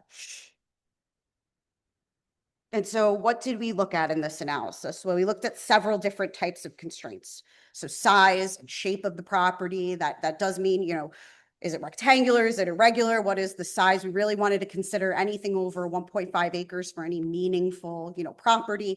The topography, again, we know along the shoreline, very steep, and those are really, you know, considerations that we had to look into. Soils, if there were hydric soils, severe limitations with these. Proximity to residents, that also affected, you know, is it directly next to a residential community? Is it kind of remote from residents? That's important for this. Roadway access, we wanted to consider those that maybe are on, you know, a more direct route as opposed to back-end residential. Erosion, of course, was a big problem and an issue that we wanted to highlight, flooding as well, and ecological ecology and wetlands. So I'm going to go through the various sites, and then we are going to, you know, go through this and provide opportunities. So we have Vine Street, which I know a lot of folks are familiar with. There's a property on Maple Valley Road that's considered farm forest. Pine Street. Town-owned, I'm sorry, yes. And that was vacant. So we have Town Farm Road, vacant residential, another Town Farm Road and Mile Road. This is a farm forest vacant property. Northern Indian Trail, several constraints with this, especially because it's broken up by a roadway for access. And then here we are, we identified north of Francis Sherman Park, again, vacant residential. Hill Farm Road, another farm forest property, and this could be an opportunity for preservation, right? These farm forest open spaces that are currently vacant. So this is why we considered this. Pine Haven, I did want to note that there are residential structures on there. Again, that, you know, definitely limited what we considered more constraint or fewer constraints. So two properties right here on Whitehead Road, both vacant, residential, constrained by wetlands. Also another property on Whitehead Road, on Carriage Court Road, also very much constraint due to wetlands. Northrop Platte Road, Harnkey Hill Road.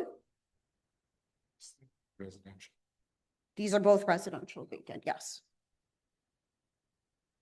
And of course, then we had the state-owned property by Zeke's Bridge.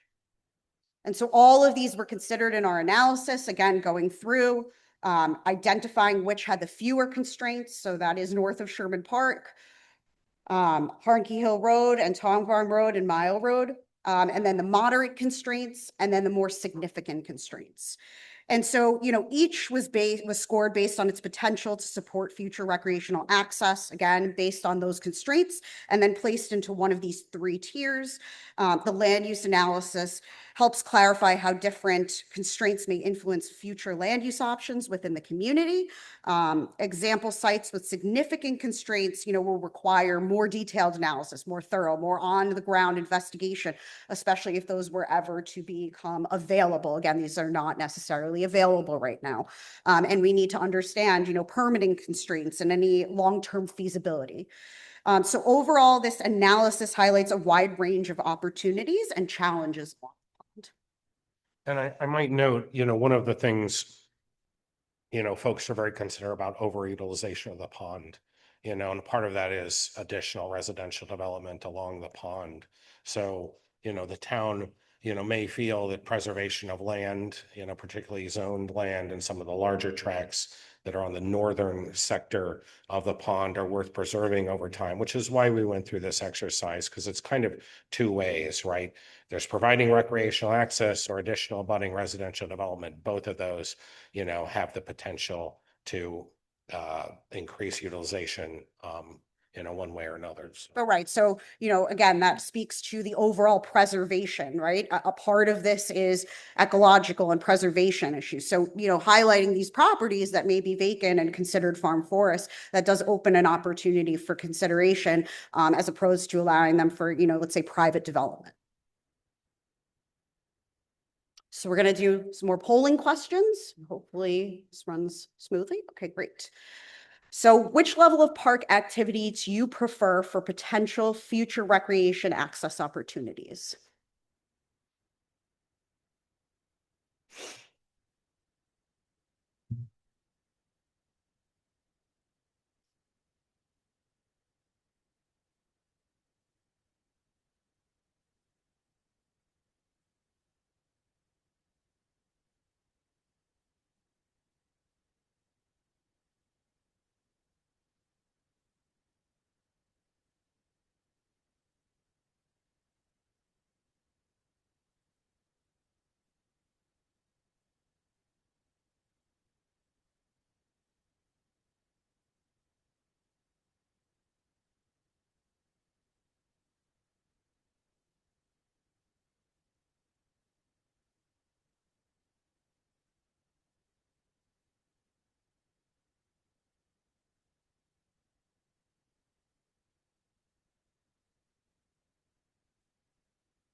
Okay, so certainly passive recreation is preferred as of right now. Give it another few minutes to respond.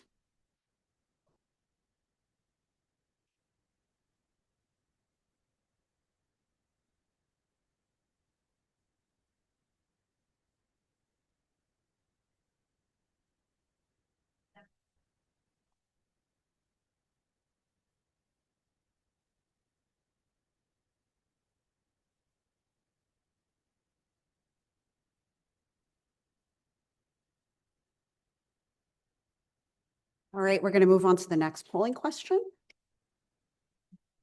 Do you have any additional comments? Now, we do have some time at the end where we will invite you back up, but if you'd like to put these in and just have these, we'd love to see any additional comments that you have.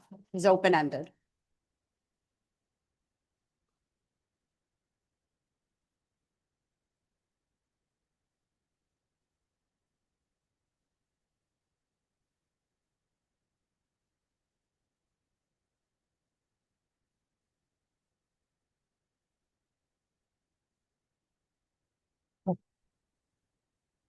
Thank you.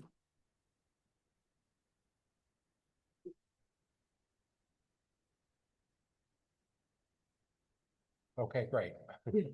Thank you.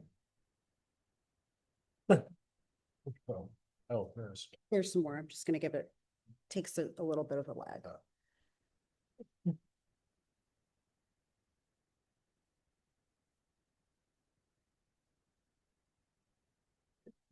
North. Apology.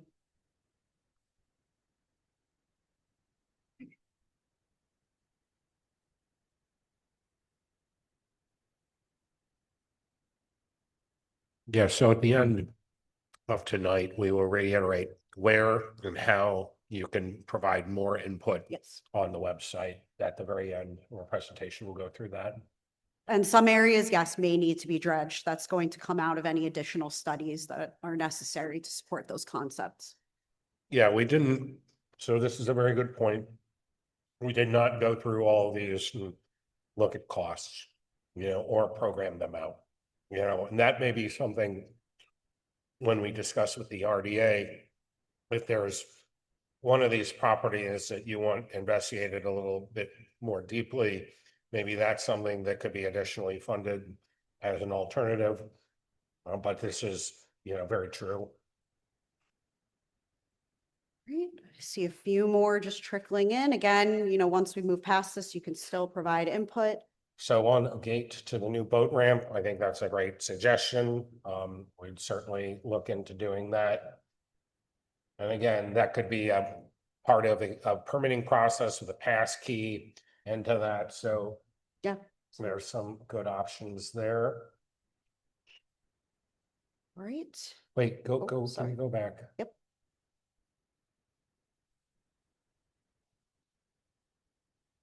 I do want to reiterate that any festivals, that came from public input. We're not necessarily proposing any of that. That's what we heard from comments submitted through the website, through surveys, and through the first public workshop.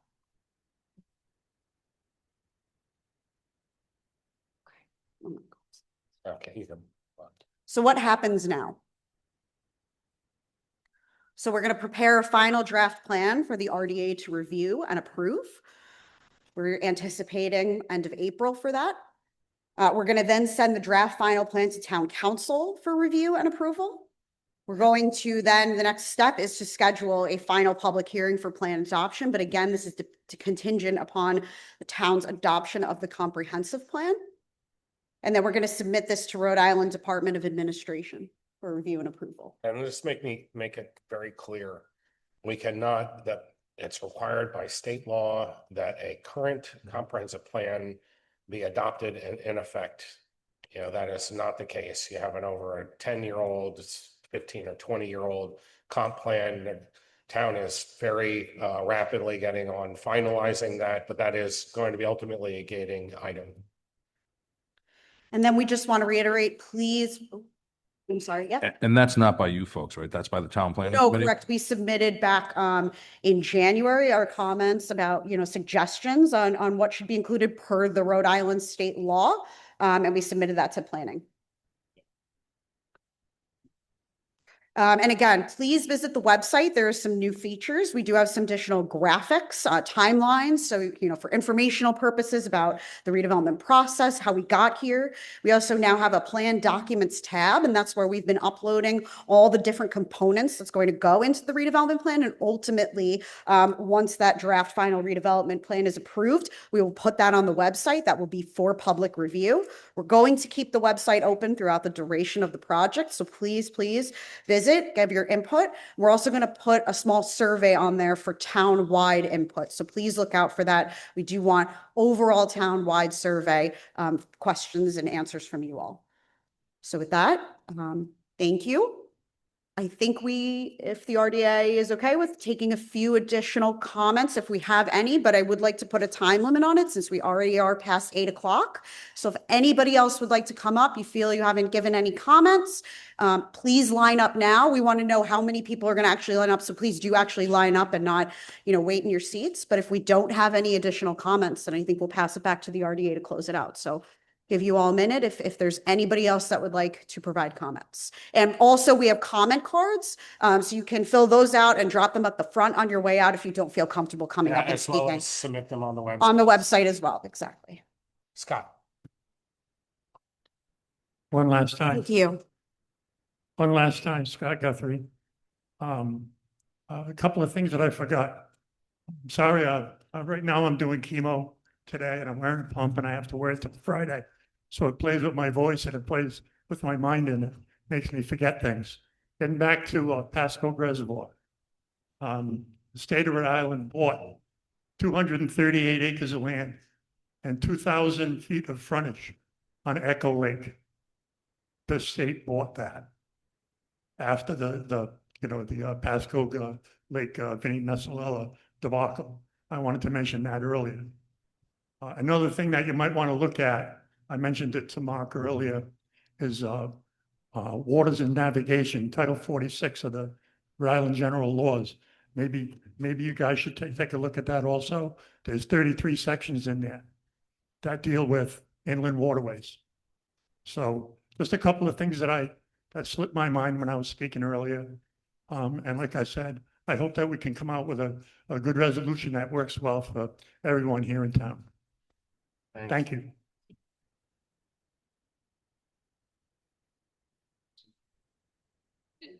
Good evening, Jerry Narkowitz, I am the chairman of the Coventry Conservation Commission, and I am also the president of the Lake Tioga Association. I have a unique opportunity to see a lake that's being developed and having many things added to it. I haven't heard much about some of the problems associated with an increase in use. And I don't mean just on boat traffic, but in the parking lots, in the playgrounds. And it's something that you should really, really spend some effort to ensure that the things that we've had occur don't occur with this development. Second thing is, Brittany Boyer is absolutely right. Please do not throw away $330,000 by not spending it before December 31st. However you need to spend it, please spend it. Even if it's for you guys to get more money. However it goes, you need to spend it. It should not be wasted. And the last and final thing I'll say is this development and this lake purchase has been made effective by Luke Reptakis. And all of the people in Coventry should be so thankful to the efforts he put in. Thank you. Thank you. Hi, so what I want to mention to the RDA is, you've heard it tonight a little bit, that one of the biggest concerns, it probably is the biggest concern, is how much is this going to cost and who's going to pay for it? So maybe, I know it's not on this phase of the redevelopment plan, the actual costs and everything may not, but if there are, I heard, that there are grant writer, the town's grant writer may be working on different things. Maybe on future RDA meetings, if you could just apprise the public of what's going on behind the scenes, that, not every penny may be coming out of the taxpayers' pockets, that other things are being investigated. It may help set the taxpayers' mind at ease a little bit. Thank you.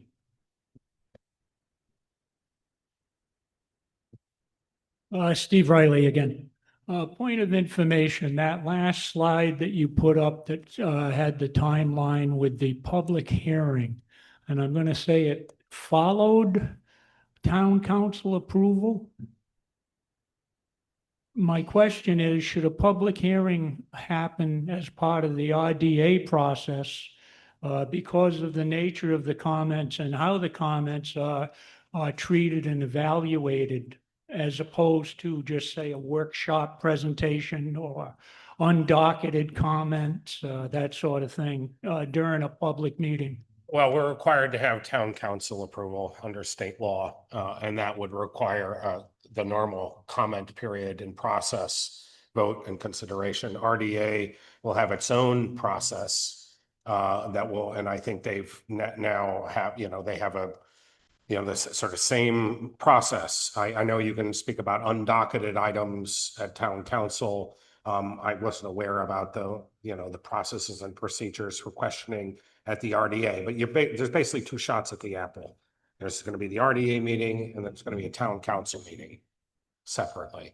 RDA will adopt it, and then it will get presented to the town council. That's how this will work. And the town council will have a public hearing before they approve it. Precise. Okay. Once the comprehensive plan is adopted. Thank you, Stephen. Okay. Any other comments before we close out? Again, like the past meeting, thank you so much for giving your time in the middle of the week. Ma'am, do you have a comment? Oh, no.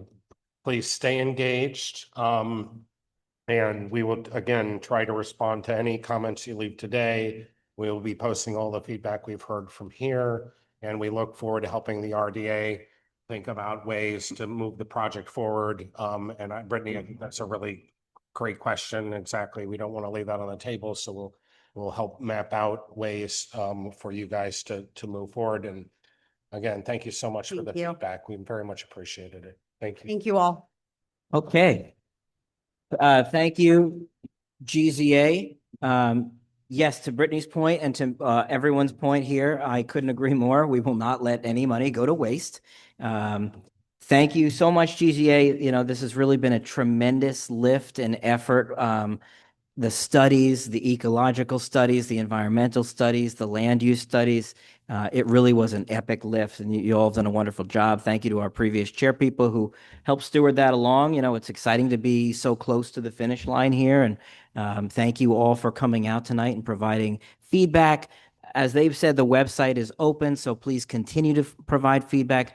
The thing I am most impressed with, as having been a part of this process, is everything that we heard during the first meeting was addressed in this plan, and that says a lot about the folks at GZA who are listening to what the community wants.